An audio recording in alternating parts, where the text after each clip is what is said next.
All right, Sween, who do you think is a better fit for the Yankees, Benintendi or Nimmo? Yeah, I mean, we saw Benintendi, and we know he's played in the AL East and is used to that stuff. But am I crazy to think that Nimmo might be a better fit? The thing that scares me, though, is he's probably going to get a bigger deal. And I think the numbers thrown out there by Jeff Passan kind of make me think about Jacoby Ellsbury dollars, which scares me because it makes me think of Jacoby Ellsbury and what a disaster that ended up being. Nimmo also comes with his own injury concerns from years past. So although I love the on-base percentage, and I think the idea of playing him in left with Bader in center and Judge in right would really make a good, legitimate outfield for a little while.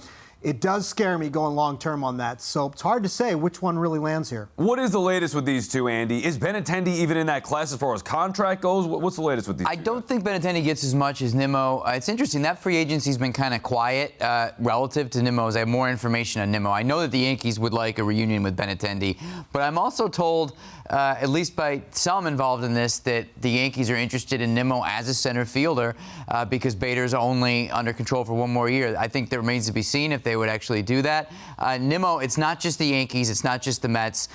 He is kind of perfectly designed for what the modern team likes. He obviously gets on base, but he also has bat-to-ball skills, which are getting more trendy. We saw the Yankees have added LeMahieu, Rizzo, and Benintendi in recent years because they want contact guys. So you have a contact guy who gets on base and has some power and whose defensive metrics have improved with his positioning, as Nimmo's have in center. That's like go to a lab, create a player that an analytics-inclined GM would like, and he's Brandon Nimmo. So you're going to have I wouldn't be surprised if you had 24 teams that checked in on Brandon Nimmo or something like that. The Mets want him badly. They consider he and Edwin Diaz to be the most important parts of their culture that were free agents. Obviously, getting Diaz back has already happened. Nimmo's right there with Diaz in that list of priorities, but the Mets are not alone. And the Mets are sweating a little bit because of all the interest that Nimmo is garnering around the league. The Mets and other teams are making a huge mistake here. I like Brandon Nimmo. The analytics and data stuff, watch him. He doesn't hit for high average, doesn't hit with power, not great speed, has no arm,